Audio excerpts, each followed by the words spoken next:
నిర్గమకాండము 40వ అధ్యాయము. మరియు యెహోవా మోషేతో ఇట్లనెను, మొదటి నెలలో మొదటి దినమున నీవు ప్రత్యక్షపు గుడారపు మందిరమును నిలువబెట్టవలెను. అచ్చట నీవు సాక్ష్యపు మందసమును నిలిపి ఆ మందసమును అడ్డ తెరతో కప్పవలెను. నీవు బల్లను లోపలికి తెచ్చి దాని మీద క్రమముగా ఉంచవలసిన వాటిని ఉంచి దీపవృక్షమును లోపలికి తెచ్చి దాని ప్రదీపములను వెలిగింపవలెను. సాక్ష్యపు మందసము నెదుట ధూమము వేయు బంగారు వేదికను ఉంచి మందిర ద్వారమునకు తెరను తగిలింపవలెను. ప్రత్యక్షపు గుడారపు మందిర ద్వారము నెదుట దహన బలిపీఠమును ఉంచవలెను. ప్రత్యక్షపు గుడారమునకును బలిపీఠమునకును మధ్యను గంగాళమును ఉంచి దానిలో నీళ్లు నింపవలెను. తెరల చుట్టూ ఆవరణమును నిలువబెట్టి ఆవరణ ద్వారము యొక్క తెరను తగిలింపవలెను.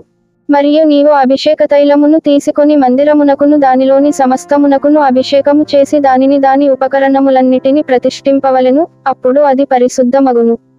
దహన బలిపీఠమునకు అభిషేకము చేసి ఆ పీఠమును ప్రతిష్ఠింపవలెను, అప్పుడు ఆ పీఠము అతి పరిశుద్ధమగును. ఆ గంగాళమునకు దాని పీటకు అభిషేకము చేసి దాని ప్రతిష్ఠింపవలెను.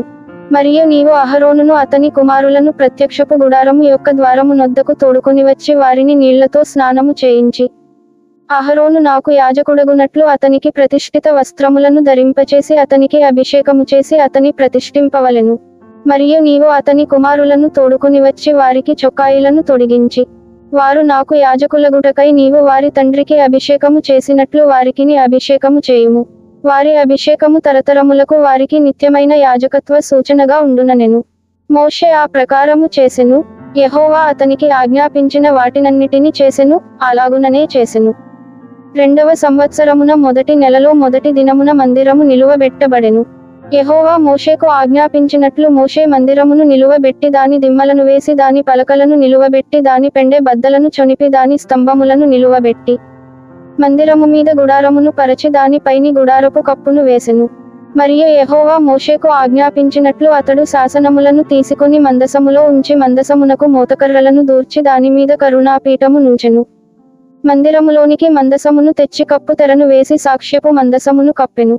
మరియు యెహోవా మోషేకు ఆజ్ఞాపించినట్లు అతడు ప్రత్యక్షపు గుడారములో మందిరము యొక్క ఉత్తర దిక్కున అడ్డతెరకు వెలుపల బల్లను ఉంచి యెహోవా సన్నిధిని దానిమీద రొట్టెలను క్రమముగా ఉంచెను.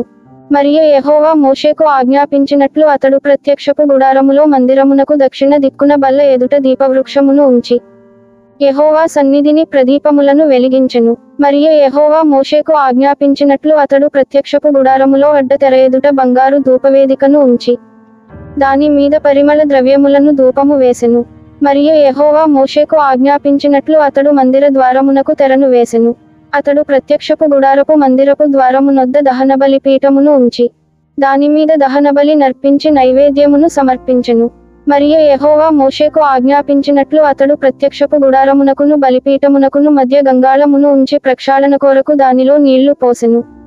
దాని యొద్ద మోషేయు అహరోనును అతని కుమారులను తమ చేతులను కాళ్ళును కడుగుకొనిరి. వారు ప్రత్యక్షపు గుడారములోనికి వెళ్ళునప్పుడున బలిపీఠమునకు సమీపించునప్పుడును కడుగుకొనిరి. మరియు అతడు మందిరమునకును బలిపీఠమునకును చుట్టూ ఆవరణమును ఏర్పరచి ఆవరణ ద్వారపు తెరను వేసెను. అలాగున మోషే పని సంపూర్తి చేసెను. అప్పుడు మేఘము ప్రత్యక్షపు గుడారమును కమ్మగా యెహోవా తేజస్సు మందిరమును నింపెను. ఆ మేఘము మందిరము మీద నిలుచుటచేత మందిరము యెహోవా తేజస్సుతో నిండెను గనుక మోషే ప్రత్యక్షపు గుడారములోనికి వెళ్ళలేకుండెను. మేఘము మందిరము మీద నుండి పైకి వెళ్ళునప్పుడెల్లను ఇశ్రాయేలీయులు ప్రయాణమైపోయిరి. ఇదే వారి ప్రయాణ పద్ధతి. ఆ మేఘము పైకి వెళ్ళని ఎడల అది వెళ్ళు దినము వరకు వారు ప్రయాణము చేయకుండిరి. ఇశ్రాయేలీయులందరి కన్నుల ఎదుట పగటివేళ యెహోవా మేఘము మందిరము మీద ఉండెను, రాత్రివేళ అగ్ని దాని మీద ఉండెను. వారి సమస్త ప్రయాణములలో ఇలాగుననే జరిగెను.